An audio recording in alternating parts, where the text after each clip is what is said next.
Now it's your turn to call us on the Fox 13 News at noon. Let's turn things over to Kathy. Thank you, Frank. Coming up, if you have ever thought that we are prescribing too many drugs in this culture for depression, anxiety, attention deficit disorders, you're going to want to stick around to hear the most outspoken critic in America, a psychiatrist who says all these drugs, in his opinion, are doing more harm than good. He believes, in fact, that drugs like Paxil, Prozac, Ritalin, all these psychiatric drugs can cause people to become irritable, manic, even violent or suicidal. If you have taken them or seen a loved one take them and have a reaction, good or bad, give us a call. You're going to hear a man unafraid to challenge the American medical system. The author of Medication Madness is up next.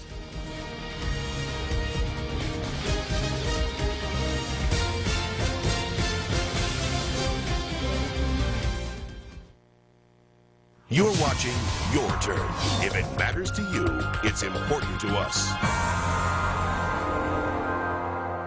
Millions of Americans are taking mood-altering drugs to treat depression or anxiety. Antidepressants are a multi-million-dollar industry in this country. Many children diagnosed with ADD or ADHD are on Ritalin or other stimulants, and the age at which children are believed to have depression or bipolar or ADD seems to be getting younger and younger. Have you noticed? But recently you may have also noticed some warnings that some people might have the opposite reaction from what was intended, that the drugs themselves might be causing violence or even suicide.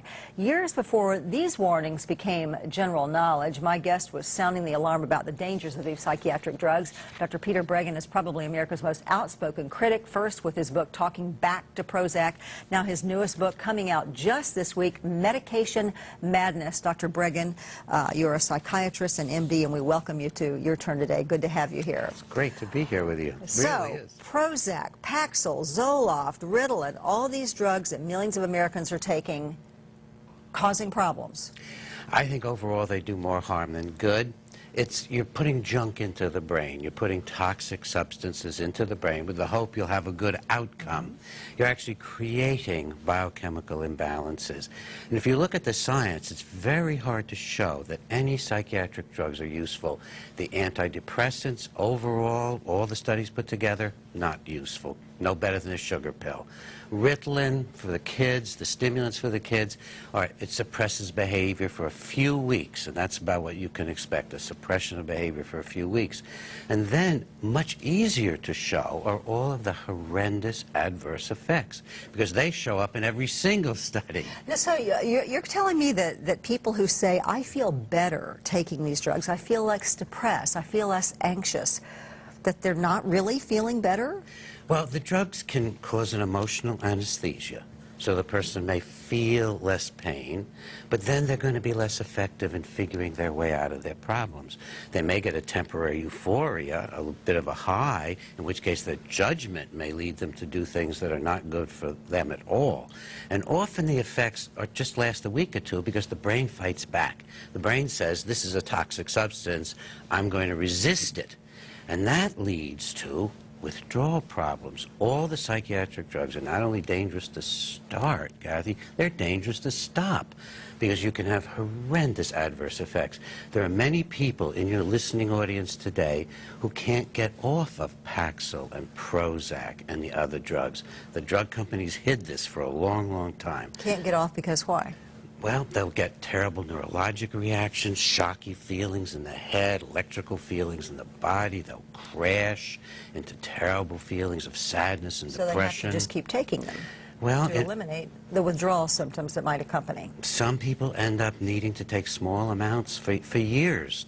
I'm talking about 1/10 of what doctors prescribe because their brain can't get over the effects of the drugs. Okay, in your book, you have taken, I think it's about 50 cases, yes, individual cases, that you studied personally as a psychiatrist, interviewed the family members, interviewed the people, and you believe that in all of these cases, these people who took these medications to get better actually displayed violent, suicidal, erratic behavior because they took the drugs? Oh, absolutely. The book opens with the story of a very kind, gentle, and spiritual man who saw in a doctor's office that the brochure saying maybe he was depressed, so he asked for some Paxil, and it drove him into a state of such severe agitation that he lost his moral control over himself. He wanted to die so desperately to end the pain the drug was causing that he actually drove his car into a policeman, breaking his bones, and after he knocked him down, he wanted to get his gun to shoot himself, but the policeman and a bystander subdued him. And after he was off the drugs, it was like looking back on a nightmare. And this kind of agitation, where you just can't bear to live anymore, is not an uncommon reaction on the psychiatric medications. It is uncommon for it to go so far that a person commits violence. But people also get very high or manic. I've seen people, and again, evaluated their cases. I've looked at the medical records, the criminal records. I've made recommendations to the courts, and often these people get a lesser sentence. On occasion, the court lets them go when they realize that the drugs have done it.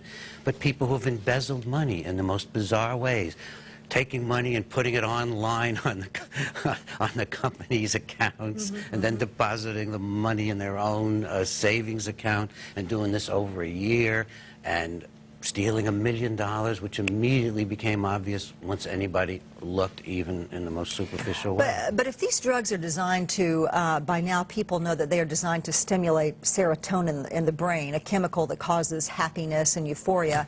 If they are taking that medication, why are we hearing that people are committing suicide on these drugs? Well, it actually fits exactly with the theory, because the idea is that if your serotonin collapses, you're in bad shape. Well, in fact, the brain fights back against the drugs, and you get the opposite of the intended effect.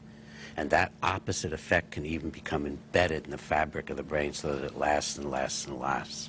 But basically, if you just look at it clinically, the drugs agitate people, they make them irritable and anxious, give them insomnia, make people more high.